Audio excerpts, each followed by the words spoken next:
Okay, this applet here shows reflection and refraction of light, and it uses Huygens' principle to do so. For now, we're just going to concentrate on reflection. We'll get to refraction a little bit later.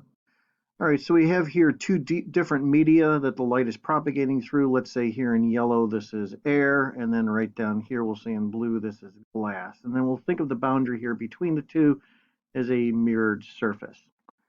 Okay, now Huygens essentially makes the following assumption. He assumes that aligned along the mirrored surface here are a series of point sources of circular wavelets. Watch what happens then if you make this assumption. All right, so the plane wave comes in, and then here in the yellow, for now don't pay attention to the blue, but here in the yellow, notice that you have a series of circular wavelets which are then propagating outwards from the individual point sources. And then the circular wavelets constructively interfere with each other right here, like so, to produce then a plane wave crest that is propagating in this direction. This then forms the geometrical basis for what is called the law of reflection.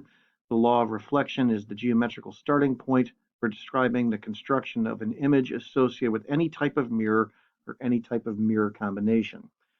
Now, Huygens, back in the late 17th century, merely assumed that the point sources existed and then went on from there. It turns out that he was exactly right. The point sources, it turns out, are actually loosely bound electrons associated with the atom of a metal. And then these loosely bound electrons here act as point sources of electromagnetic waves, these circular wavelets. The beauty of Huygens' idea, however, is that you actually don't have to know anything at all about the underlying electromagnetism that causes all of this. If you just merely assume that this happens and then go on from there, you can then ultimately then reduce the problem of reflection to one of just pure geometry. And then therefore from that, what is formed is called the law of reflection, which then forms the geometrical basis for forming the images associated with mirrors. A little bit later on, we'll make the same assumption here when talking about the refraction of light here in the blue.